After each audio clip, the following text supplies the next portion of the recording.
Hello everybody and welcome to another deep dive at the Petersen Automotive Museum. Today we're going to be talking about our 1952/1956 Chrysler Imperial Parade Phaeton.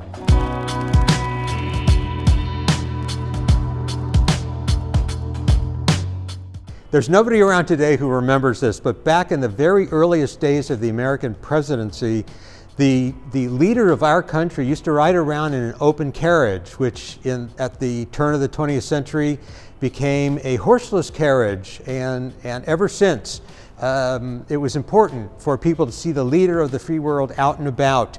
And the best way of getting the leader of the free world out and about and into the public eye was in an automobile. Before World War II, there were gigantic touring cars or coach-built customs on extended wheelbase chassis.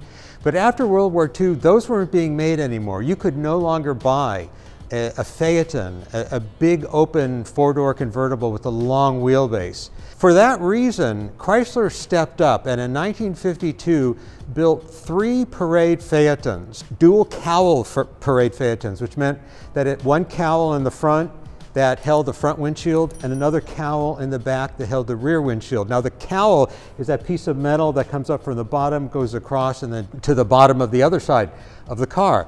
And it had 2 windshields, kind of gave it a very distinctive look. The car also had jump seats in the back, and it had a special mat that the VIP would sit on in parades.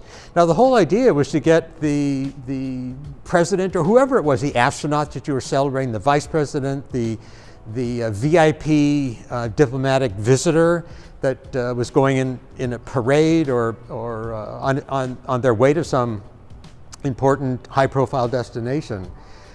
They wanted those people to be seen, but Chrysler wanted them to be seen only in the most up-to-date version of the kind of car that they were making. The reason we call it a 1952/1956 is because 4 years after it was originally built, the design of the Imperial had changed substantially, rendering the 1952 look kind of old for the time. So what Chrysler did was they took all 3 of them back, restyled them to look like their 1956 lineup of cars with what they call the $100 million look in the front and fins in the back with vertical taillights that stood on top for a very distinctive and fresh 1956 look. Well, when that look ended with the beginning of the taller fins in 1957, they didn't change it again, but they just hung on to these cars and they kept using them and using them and using them. And they built 3 of these in 1952. One of them went to the city of New York, which still owns theirs. Another went to the city of Los Angeles, which still owns theirs. And another they called the Detroit car because Chrysler retained it and loaned it to the federal government whenever they needed it. It was probably the most perfect case of product placement you could hope for. Here's a leader of the free world riding in one of your vehicles.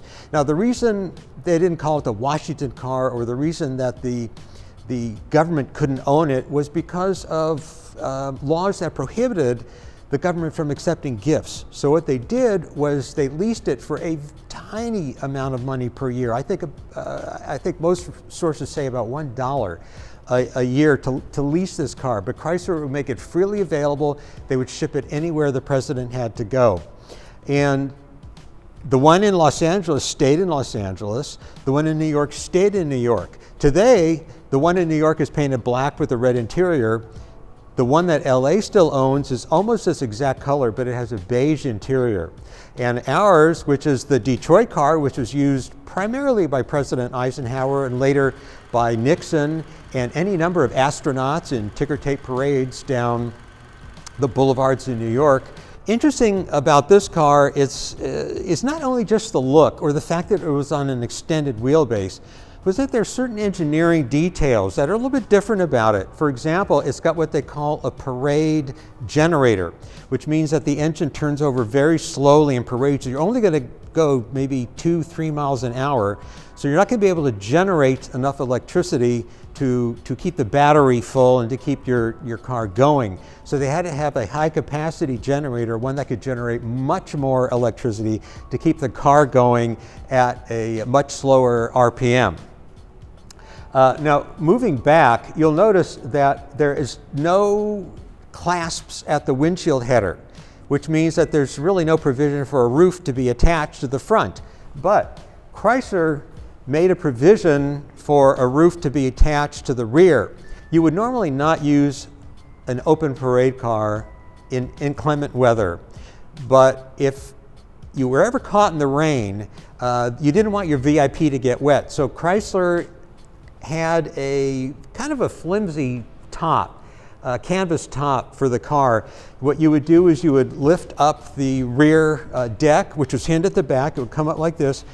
A framework would hinge up. You would drop the back deck, and then you would take the front part of the canvas and lash it to the rear windshield. And that kept the people in the back protected from any sudden downpours or snowstorms or any other kind of precipitation. But of course, the chauffeur wasn't accorded that luxury. They had to kind of sit out there in the cold or in the rain or the snow and make do. But comfort was not what this car was about for the chauffeur. The whole idea was to show off the VIP, the head of state, the individual that you were celebrating. And a lot of times to do that required that you accommodate more than just 2 or 3 people in the back. So this car has jump seats, 2 jump seats, each independent of one another, that fold out from behind the front seat and accommodate 2 additional people. It's a very ingenious way to do it. The rear doors open in a suicide fashion. You would simply pull up the jump seat, unfold the back, and when you are done with it, you fold back the rear support, and back it goes. Now you'll notice that there are no door handles on the outside.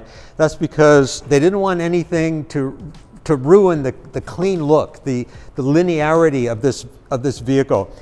And this is a little bit of the genius that Chrysler designers were showing off when they built this car. Keeping in mind that it was only going to be used for high-profile parade purposes, they thought, well, where are the cameras going to be? The cameras are usually going to be on the VIPs that are sitting in the very back. They're not going to be in the front. They're not going to be, certainly not going to be sitting with the driver.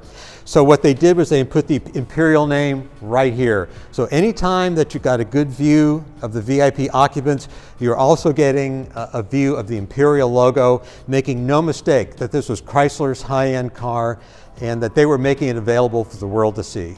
Powering the Imperial Parade Phaeton was an otherwise standard Chrysler Hemi head engine of the time. The same engine that you would have had in your regular everyday 2-door, 4-door, or limousine Imperial. Another thing that made it stand out from a crowd, as if anything more were needed, was of course the flag stanchions.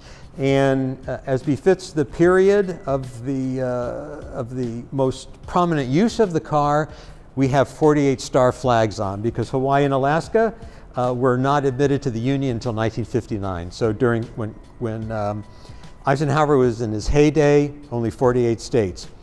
But this is how American presidents got around back in the day. Now in the 1950s, open cars were just fine for presidents, but today you would not do that. Today the Secret Service wouldn't let a president get anywhere near a car like this. Today cars are fully enclosed. The glass is, if you can call it glass, is inches thick. They're bomb-proof, they're bulletproof, they're impervious to any number of kinds of armaments. But you have to admit that back in the 1950s, it was an innocent time, a more innocent time certainly, where people respected their leaders and wanted to celebrate them out in the open.